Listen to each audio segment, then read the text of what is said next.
بسم اللہ الرحمن الرحیم۔ مسلمان بھائیوں، سیرت سیدنا امام حسین علیہ السلام کا سلسلہ جاری و ساری ہے۔ آج کی ہماری یہ جو گفتگو ہے یہ شروع ہوگی حضرت مسلم بن عقیل کی گرفتاری سے۔ تو چلیں شروع کرتے ہیں۔ حضرت مسلم بن عقیل رضی اللہ عنہ کی گرفتاری۔ ادھر عبید اللہ ابن زیاد امراء اور اشراف کے ساتھ جو اس کے پاس تھے محل سے نیچے اتر آیا اور جامع مسجد میں ان کے ساتھ نماز ادا کی۔ نماز کے بعد اس نے امراء سے خطاب کیا اور ان سے کہا کہ جس کے پاس بھی مسلم بن عقیل ہو اور اس نے ہمیں اس کی اطلاع نہ دی تو اس کا خون ہمارے لیے مباح ہوگا، اور جو اسے لے آئے گا اس سے اس کا خون بہا عطا کیا جائے گا۔ اس نے اس کام کی نگرانی پولیس کے سپرد کر دی اور انہیں چوکس رہنے کی تاکید کی۔ علی صبح جب اس بڑھیا کا بیٹا اٹھا تو وہ عبد الرحمن بن محمد بن اشس کے پاس گیا اور اس نے کہا کہ مسلم بن عقیل ہمارے گھر میں موجود ہے۔ عبد الرحمن کا باپ اس وقت ابن زیاد کی حاضری میں تھا۔ وہ دوڑا دوڑا وہیں پہنچ گیا اور یہ بات اپنے باپ کے کانوں میں ڈال دی۔ ابن زیاد نے پوچھا کہ اس نے تمہارے کان میں کیا بات کہی ہے؟ اس پر اس نے یہ بید کھول دیا۔ ابن زیاد نے اپنی چھڑی اس کے پہلو میں لگائی اور کہا کہ اٹھو اور اسے ابھی میرے پاس لے آؤ۔ کوفیوں کا ظلم و ستم۔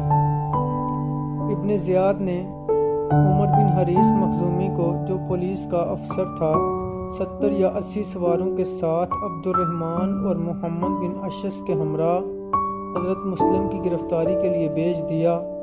حضرت مسلم رضی اللہ عنہ کو اس وقت خبر ہوئی جب اس مکان کا گھراؤ کر لیا گیا جس میں آپ موجود تھے۔ جب وہ لوگ مکان میں داخل ہوئے تو آپ کی تلوار ہاتھ میں لے کر کھڑے ہو گئے اور 3 بار انہیں مکان سے باہر دھکیل دیا، مگر آپ کے اوپر اور نیچے کے دونوں ہونٹ زخمی ہو گئے۔ اس کے بعد وہ پتھر برسانے لگے اور آگ کے گولے اندر پھینکنے لگے، جس کی وجہ سے آپ کا دم گھٹنے لگا، لہٰذا آپ تلوار لے کر باہر نکل آئے اور ان سے لڑنے لگے۔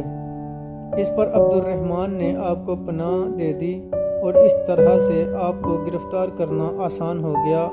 انہوں نے آپ سے تلوار چھین لی اور سواری کے لیے ایک خچر لے آئے۔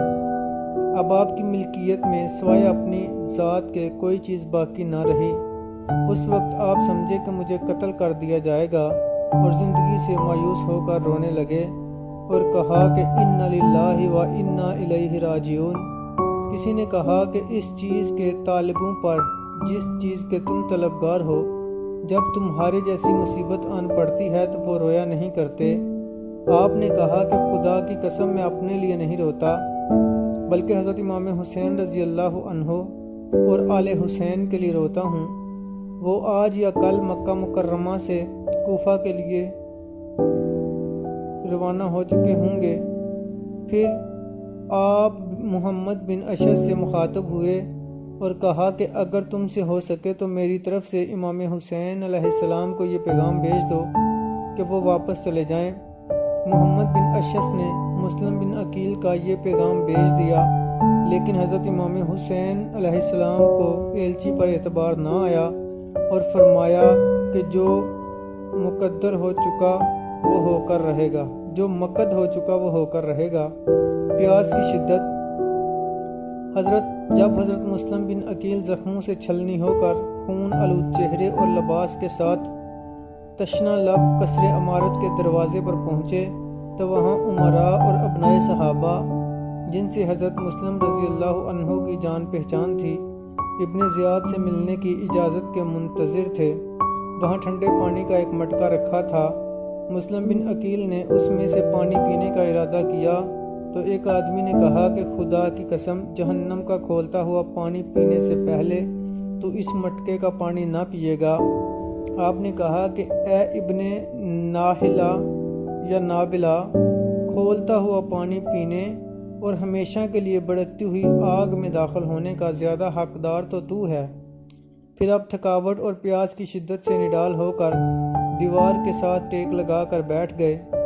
اس پر عمارہ بن عقبہ بن ابی معیط نے اپنے غلام کو بھیج کر اپنے گھر سے ٹھنڈے پانی کی ایک چھاگل اور ایک پیالہ منگوا لیا۔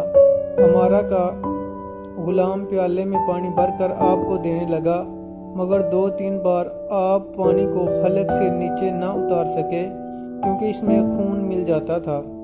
جب آپ نے پانی پیا تو آپ کے سامنے کے 2 دانت پانی کے ساتھ نیچے گر گئے۔ اس پر آپ نے فرمایا کہ الحمدللہ، رزق مقسوم میں سے پانی پینا ابھی میرے لیے باقی تھا۔ مسلم بن عقیل رضی اللہ عنہ کی ابن زیاد سے گفتگو۔ حضرت مسلم بن عقیل رضی اللہ عنہ کو ابن زیاد کے سامنے پیش کیا گیا۔ جب آپ اس کے سامنے ہوئے تو اسے سلام نہ کیا۔ دربان نے پوچھا کہ کیا تم امیر کو سلام نہیں کرتے؟ آپ نے کہا کہ نہیں، اگر اس کا ارادہ مجھے قتل کرنے کا ہے تو مجھے اس کی حاجت نہیں، اگر اس کا ارادہ مجھے قتل کرنے کا نہیں ہے تو اسے سلام کرنے کے بہت مواقع پڑے ہوئے ہیں۔ ابن زیاد آپ سے مخاطب ہوا اور کہا، اے ابن عقیل، لوگوں میں اتفاق اور یکجہتی تھی اور ان کی بات ایک تھی، تم آئے اور ان میں پھوٹ ڈال دی اور ان کو ایک دوسرے کے خون کا پیاسا بنا دیا۔ مسلم بن عقیل نے کہا، ہرگز نہیں، میں اس کام کے لیے نہیں آیا، بلکہ اہل شہر کا خیال ہے کہ تیرے باپ نے ان کے اخیار کو قتل کیا، ان کا خون بہایا اور ان سے کیسر و کسرا جیسا معاملہ کیا۔ ہم اس لیے آئے ہیں کہ عدل و انصاف کریں اور ان پر اللہ کی کتاب کا حکم نافذ کریں۔ ابن زیاد نے کہا کہ اے فاسق، قرآن کے احکام نافذ کرنے والا تو کون ہے؟ تو نے مسلمانوں پر یہ قانون اس وقت کیوں نہ نافذ کیے جب تم مدینے میں شراب پیتے تھے؟ مسلم بن عقیل نے کہا کہ میں شراب پیتا تھا؟ اللہ کی قسم، خدا جانتا ہے کہ یہ تم نے جھوٹ کہا ہے اور بغیر کسی علم کے کہا ہے، بلکہ شراب پینے کا مجھ سے زیادہ حقدار تو ہے، میں ویسا نہیں ہوں جیسا کہ تو نے کہا ہے۔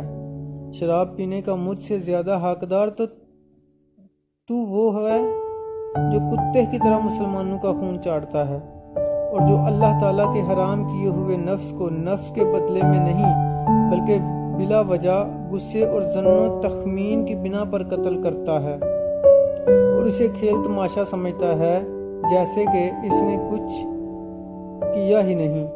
ابن زیاد نے کہا کہ اے فاسق، اللہ تیرے اور تیرے نفس کے درمیان مسلم بن عقیل حائل ہو گیا ہے اور اس نے تجھے اس لائق نہیں سمجھا۔ مسلم بن عقیل نے کہا کہ اے ابن زیاد، کون اس کا اہل ہے؟ ابن زیاد نے کہا کہ اس کا اہل یزید ہے۔ مسلم بن عقیل نے کہا کہ ہر حال میں اللہ کا شکر ہے، ہم اپنے اور تمہارے درمیان اللہ تعالیٰ کو حکم تسلیم کرتے ہیں۔ ابن زیاد نے کہا کہ گویا اب بھی تم سمجھتے ہو کہ حکومت میں تمہارا کوئی حق ہے؟ مسلم بن عقیل نے کہا کہ خدا کی قسم نہیں، ہمیں صرف اس کا گمان ہی نہیں بلکہ ہمیں اس کا یقین ہے۔ ابن زیاد نے کہا کہ اگر میں تجھے ایک نرالے طریقے سے قتل نہ کروں، جس طریقے سے آج تک اسلام میں کسی کو قتل نہ کیا گیا ہو، تو خدا مجھے ہلاک کرے۔ مسلم بن عقیل نے کہا کہ بے شک تو اسلام میں بدعت اور نئی نئی باتیں ایجاد کرنے کا سب سے زیادہ حقدار ہے۔ بے شک تو بری طرح قتل کرنے اور مسئلہ کرنے اور بد اخلاقی کرنے سے جو تو نے اپنی کتاب میں پڑھی ہیں اور اپنے جاہلوں سے سیکھی ہیں دریغ نہ کرے گا۔ ابن جریر نے ابھی مخفف وغیرہ شیعہ روات سے روایت کی ہے کہ اس پر ابن زیاد حضرت مسلم بن عقیل رضی اللہ عنہ اور حسین اور علی کرم اللہ وجہ الکریم کو گالیاں دینے لگا اور حضرت مسلم بالکل خاموش اور بے حس و حرکت کھڑے رہے۔